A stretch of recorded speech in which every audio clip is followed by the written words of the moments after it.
देश के रतन नहीं रहे। जी हाँ, रतन टाटा के बारे में बात कर रहे हैं हम, जिनकी कहानी सुनकर देश की पीढ़ियां बड़ी हुई हैं। देश के उद्यमी जिनसे प्रेरित हुए हैं, जीवन में एक मुलाकात का सपना देखते रहे। खेल, पर्यावरण और स्टार्टअप के जिन्होंने नौजवानों को एक उम्मीद जगाई थी कि एक कोई भी नौजवान इतना बड़ा कारोबारी भी बन सकता है। उद्योग कारोबार में जो जोखिम लेने और नए प्रयासों के पीछे नहीं हटे, वो आज इस दुनिया में नहीं है।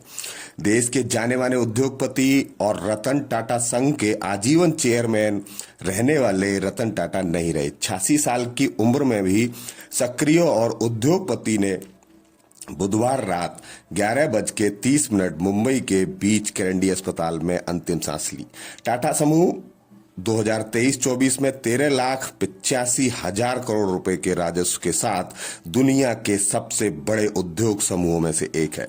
2 दिन पहले सोमवार को रक्तचाप कम होने पर उन्हें अस्पताल में भर्ती कराया गया था। जीवन की घटी टाटा ने खुद बयान जारी किया है कि नियंत्रित जांच के लिए अस्पताल लाया गया था। चिंता की कोई बात नहीं है, मैं पूरी तरह से स्वस्थ हूं। हालांकि बुधवार शाम को उनकी हालत गंभीर हो गई और उन्हें गहन चिकित्सा के इकाई में दाखिल करा दिया गया। 28 दिसंबर 1937 को बॉम्बे में जन्मे रतन टाटा 1991 में टाटा समूह के कमान संभालने के बाद दुनिया के कारोबारी नक्शे पर उन्होंने ऊंचाइयों तक पहुंचाया और अपने परोपकारी कार्यों के लिए पहचाने जाने वाले रतन टाटा को 2000 में पद्म भूषण और 2008 में दूसरे सबसे बड़े नागरिक सम्मान से पद्म विभूषण से सजाया गया था।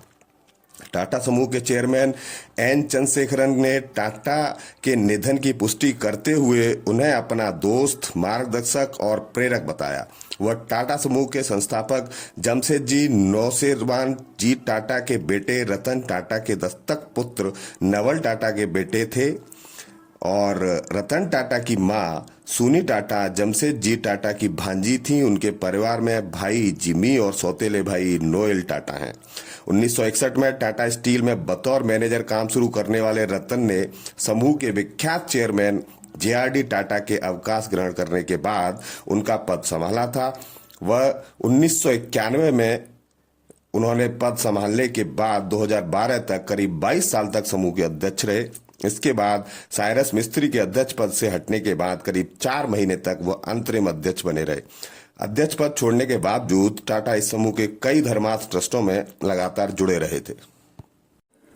दरिया दिल इंसान थे, सादगी से जीत लेते थे लोगों का दिल। अभी बात करते हैं उनसे जुड़े हुए कुछ तथ्यों की। भारत के रतन कहे जाने वाले दिग्गज उद्योगपति रतन टाटा अरबपतियों में शामिल होने के बावजूद अपनी सादगी से हर किसी का दिल जीत लेते थे। वह उन शख्सियतों में शुमार थे जिनका हर कोई सम्मान करता था। कई मौकों पर उन्होंने गरीब और जरूरतमंद लोगों की मदद कर भारतीयों को गर्व महसूस कराया था।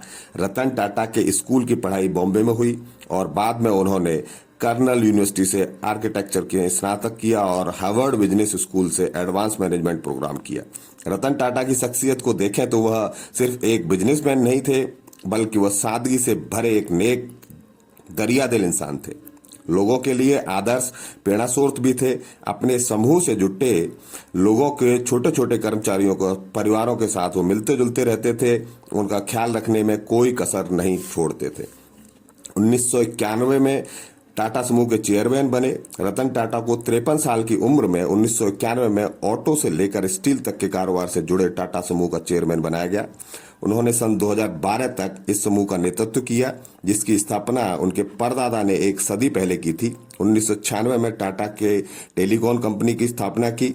2004 में टाटा कंसल्टेंसी सर्विसेज टीसीएस को मार्केट में लिस्ट किया। चेयरमैन पद से हटने के बाद टाटा को Tata Sons, Tata Industries, Tata Motors, Tata Steel और टाटा केमिकल्स में चेयरमैन की उपाधि दी गई। वो बहुत मोटा पैकेज छोड़कर आए थे भारतीय उद्योग जगत के।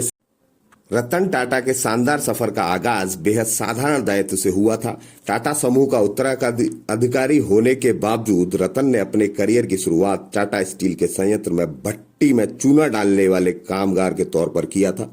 वह भी जब वह बहुत अंतर्राष्ट्रीय कंपनी में आईबीएम की मोटे पैकेज वाली नौकरी छोड़कर आए थे। बचपन में माता पिता से अलग हो जाने पर रतन का पालन पोषण 10 वर्ष की आयु तक उनकी दादी लेडी नवाज बाई ने किया था। आईबीएम में नौकरी की पेशकश के बावजूद टाटा अपने भारत लौटे और भारत की सेवा की।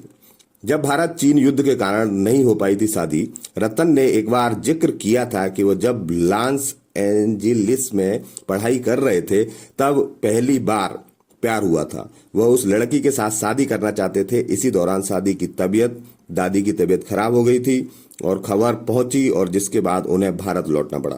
रतन टाटा ने बताया कि उन्हें लगता था जिससे वह शादी करना चाहते हैं वो उनके साथ भारत आएगी, लेकिन 1962 में हुए भारत चीन युद्ध की वजह से लड़की के माता पिता इस शादी के लिए राजी नहीं हुए और रिश्ता टूट गया। इसके बाद बहुत सारी घटनाएं। 90 के दशक में जब टाटा समूह ने अपनी कार को लॉन्च किया तब बिक्री उम्मीद के अनुरूप नहीं मिली, तो टाटा समूह ने टाटा मोटर्स के यात्री कार विभाग को बेचने का मन बनाया।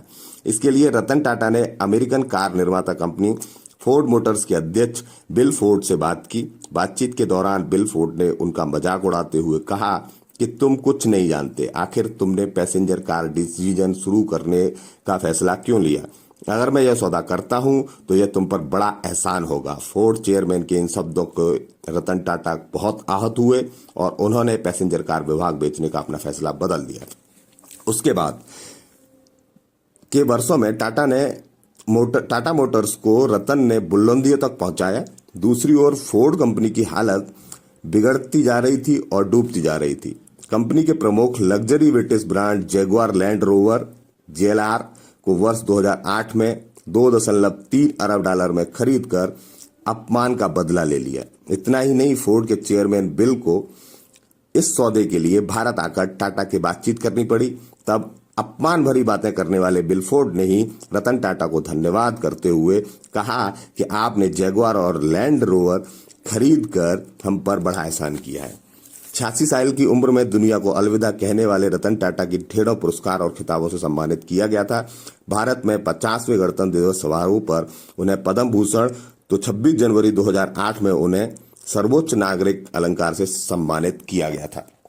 रतन टाटा एक ऐसे व्यक्ति थे जो व्यक्ति नहीं, एक भगवान का दर्जा एक बिजनेस टाइकून को देना हो तो उसमें रतन टाटा को ही ये दर्जा दिया जा सकता है। और रतन टाटा की जो जिंदगी थी वो बहुत बड़ी है, छोटी सी वीडियो में नहीं आ सकती, इसलिए हम एक कोई दूसरी वीडियो बनाएंगे। धन्यवाद। Please like, share and subscribe सामाजिक सोच।